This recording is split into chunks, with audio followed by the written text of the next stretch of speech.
औसान माई की दुरदुरिया का कार्यक्रम मां नायर देवी धाम में श्रीमती संगीता सोनकर की मान्यता के उपलक्ष्य में आयोजित किया जा रहा है। आप सबको मेरा नमस्कार। मंच पर विराजमान सभी महानुभावों को मेरा प्रणाम। आज सभी स्नेही बहनों को सर्वप्रथम माफ़ी मांगना चाहूँगी। दिल्ली से विमान के ना उड़ने के कारण आज मैं आपके मध्य में नहीं हूँ, लेकिन आज मैं विशेष आभार व्यक्त करती हूँ माननीय सांसद विनोद सोनकर जी का, जिन्होंने मुझे इस कार्यक्रम में आमंत्रित किया। आप सब जानते हैं कि माननीय सांसद जी के प्रयासों से हीरागंज एवं डेरवा बाजार को नगर पंचायत बनाया गया।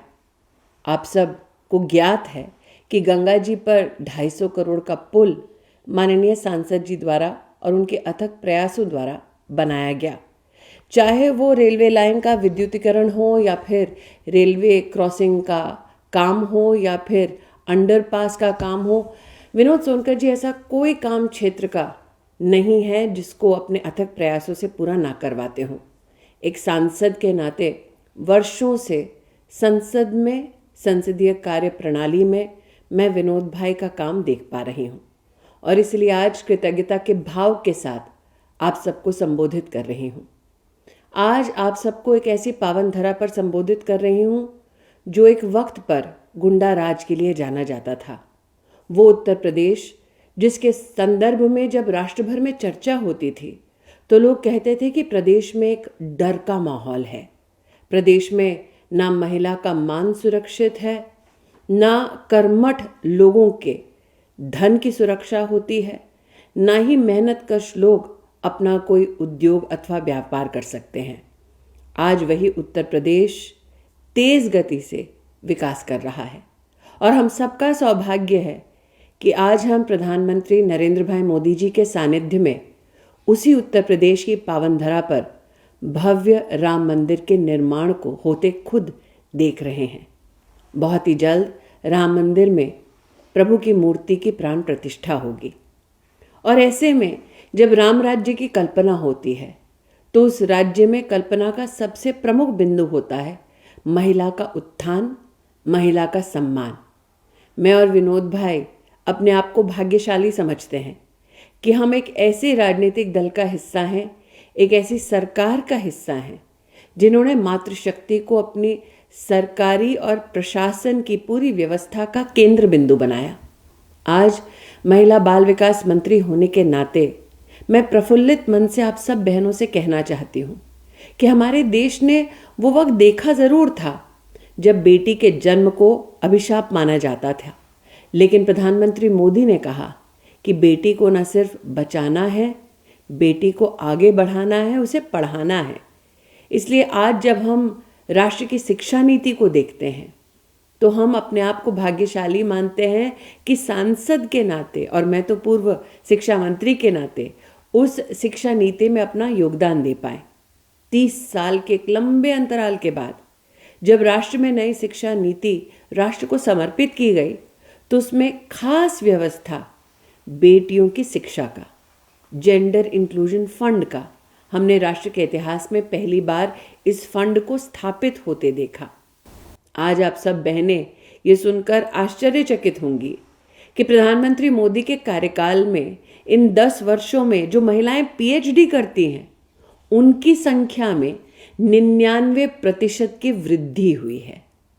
लेकिन जब बात बेटी के जन्म की होती है तब कहीं ना कहीं माँ के संरक्षण की बात करना ज़रूरी है और आज आप सबको बताते हुए मुझे हर्ष की अनुभूति होती है कि प्रधानमंत्री मातृवंदना योजना के अंतर्गत जब एक महिला गर्भ धारण करती है तब से लेकर बच्चे के जन्म तक प्रधानमंत्री जी ने ये चिंता की कि उस महिला का टीकाकरण समय अनुसार हो, उस महिला को डॉक्टर और स्वास्थ्य की संस्थाओं की सेवा समय अनुसार उपलब्ध कराई जाए और इसीलिए महिला के बैंक के खाते में प्रधानमंत्री मातृवंदना योजना के अंतर्गत 6,000 रुपये भारत सरकार भारत की तिजोरी से ऐसी गर्भवती बहनों के बैंक के खाते में डालती है।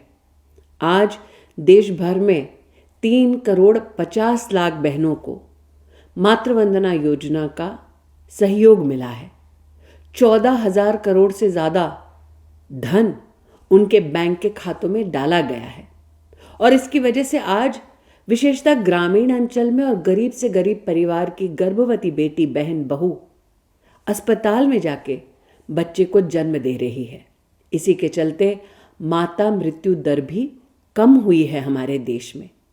जन्म पर बच्चे की मौत एक वक्त में बड़ी संख्या में हुआ करती थी, अब उस संख्या में भी कमी आई है।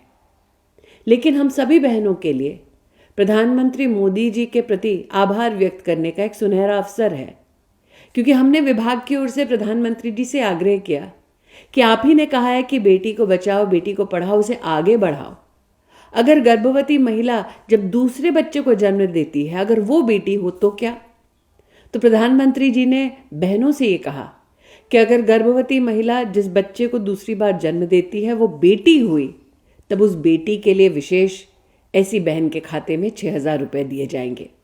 इसी वर्ष ऐसी बहनें जो दूसरे बच्चे को जन्म दे रही है, अगर वो बच्चा बेटी है तो उन्हें भी 6,000 रुपये प्राप्त हुआ है।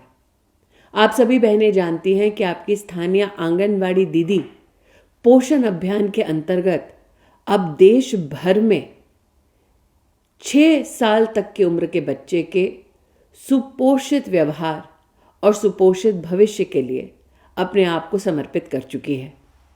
आज विभाग की ओर से मैं इस बात को कहते हुए कृतज्ञता का भाव रखती हूँ कि प्रधानमंत्री जी के पोषण अभियान के अंतर्गत वर्तमान में देश भर में 7,50,00,000 बच्चे लाभार्थी बन चुके हैं और 2.5 करोड़ से भी ज़्यादा बहनें पोषण अभियान में लाभ पा रही हैं।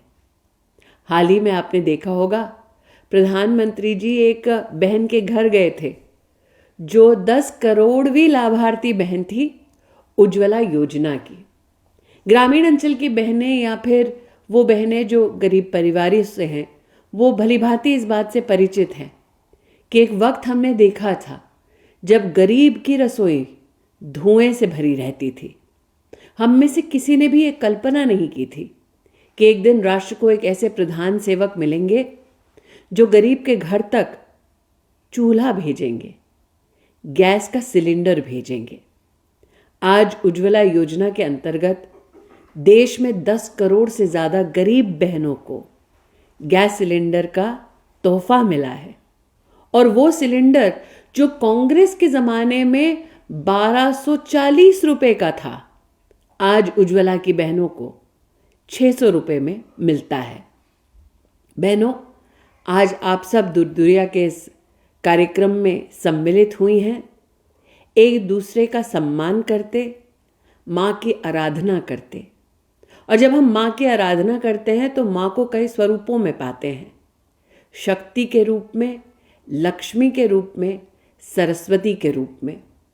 और जब शक्ति स्वरूपा दुर्गा को देखते हैं तो इस बात से भी आनंदित होते हैं कि हमारे राष्ट्र के इतिहास में पहली बार आदिवासी गरीब परिवार में जन्मी बेटी को देश की महामहिम राष्ट्रपति बनने का सौभाग्य प्राप्त हुआ, जब उनके नाम का प्रस्ताव रखा स्वयं माननीय प्रधानमंत्री जी ने। ये सत्य है कि हमारी बेटियां इतनी सक्षम हैं कि वो एयरफोर्स में भी अपना योगदान दें, भारतीय जल सेना और थल सेना में भी अपना योगदान दें। और इसलिए आज जब बेटियों को हम परमानेंट कमीशन में देखते हैं तो गर्व की अनुभूति होती है। जब हम माँ को लक्ष्मी स्वरूपा मानते हैं तो ये भी सत्य है कि हमारे राष्ट्र के इतिहास में 23 करोड़ से ज़्यादा गरीब बहनें ऐसी थीं जिनका बैंक का कभी खाता नहीं खुला था। गांव के जितने वरिष्ठ हैं वो आप बहनों को बतलाएंगे कि एक वक्त ऐसा था कि बैंक की दहलीज, बैंक की चौखट पार करना भी गरीब के लिए किसी चुनौती से कम नहीं था। बाबू बैंक का दरवाज़ा मुंह पर ही बंद कर देता था। लेकिन जब प्रधानमंत्री मोदी जी ने जनधन योजना की शुरुआत की तो उन्होंने ये आदेश दिया सभी बैंकों को। मोदी के राज में अब बैंक का बाबू गरीब के घर तक चलकर जाता। इसके चलते आज हमारे देश में करीबन 50 करोड़ गरीब नागरिकों का जीवन में पहली बार बैंक का खाता खुला है, जिसमें से 23 करोड़ हमारी बहनें हैं। आप बहनों को याद होगा जब कोविड की महामारी आई थी तब नरेंद्र भाई ने भारत की तिजोरी से 1500 रुपये 500 की किश्त में बहनों के खाते में भेजी थी। महामारी का वो मंजर कोई नहीं भूलेगा जब अंतर्राष्ट्रीय स्तर पर देश के देश चुनौतियों का सामना कर रहे थे। ऐसे में नरेंद्र भाई ने संकल्प लिया था कि हम हिंदुस्तान में वैक्सीन बनाएंगे और हर हिंदुस्तानी को वह वैक्सीन भारत सरकार के सौजन्य से मुफ्त लगवाएंगे। और इसी के चलते आज देश में ऐसा कोई नागरिक नहीं है जो कोविड की वैक्सीन से अछूता रहा हो। अब सोचिए, ये एक इंजेक्शन अगर बाजार में किसी गरीब को खरीदना पड़ता तो कितना महंगा होता। गरीब अपना और अपने परिवार का संरक्षण कैसे कर पाता। लेकिन मोदी है तो मुमकिन है। इसलिए वो देश जो एक वक्त में अंतर्राष्ट्रीय स्तर पर वैक्सीन के लिए लाइन लगाता था, आज वही भारत 160 देशों को अपने देश में निर्मित वैक्सीन पहुंचा रहा है। बहनों, जब मैं मातृशक्ति के लक्ष्मी स्वरूपा होने की बात करती हूँ तो हाँ, जनधन का खाता खुला, आपको जनधन के खाते में पैसा मिला। लेकिन ये भी सत्य है कि प्रधानमंत्री मोदी ने मुद्रा योजना की शुरुआत की और कहा कि जो हिंदुस्तानी अपने दम पर अपना व्यवसाय करना चाहता है उस व्यक्ति को बैंक सहयोग दे। 10 लाख तक की राशि मुद्रा योजना के अंतर्गत उपलब्ध कराई गई। और आज ये कहते हुए मैं आनंदित हूं कि 70% लाभार्थी हमारे देश की बहनें हैं जो छोटा छोटा व्यापार और व्यवसाय कर अपने परिवार का भरण पोषण करती हैं और अपने भविष्य को आर्थिक रूप से संरक्षित करती हैं। आज उसी बहन को जो दुगदुरिया के इस कार्यक्रम में माई का स्मरण कर उपस्थित हुई है, उससे कहना चाहती हूँ, चाहे मुद्रा की सौगात हो, चाहे शिक्षा का आशीर्वाद हो, चाहे बेटियों को जल सेना, थल सेना, वायुसेना में योगदान देने की बात हो, या फिर चंद्रयान के मिशन में महिला वैज्ञानिकों की भूमिका हो, ऐसा कोई क्षेत्र नहीं है जहां महिला अगर संकल्प ले ले तो सफलता के शिखर पर ना पहुंचे। आज माई के चरणों में आप सभी बहनों से मेरा निवेदन है कि हम प्रार्थना करें माई से कि हमारे गांव में, हमारे अंचल में अगर संकल्पित ऐसी कोई बेटी है तो उसके सपने पूरे हों। हम सब माई से प्रार्थना करें, अगर कोई गर्भवती बेटी बहू है तो वो स्वस्थ हो, अपने बच्चे की और अपनी देखभाल कर सके, ऐसी क्षमता उसमें हो।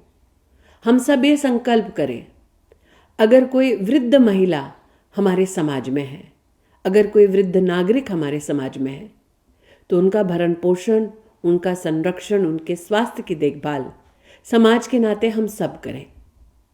और हाँ, जहाँ तक मेरे भाई सांसद विनोद सोनकर की बात है, तो जब बहनें इकट्ठा हुई हैं तो निश्चित रूप से भाई को अपना आशीर्वाद भी देंगी। लेकिन एक और आशीर्वाद मांगती हूँ उस भाई के लिए जिसने प्रधान सेवक बनकर हम सबका सहयोग किया, हम सब के उत्थान के लिए अपना योगदान दिया, जो आज देश में गारंटी बनकर उभरा है।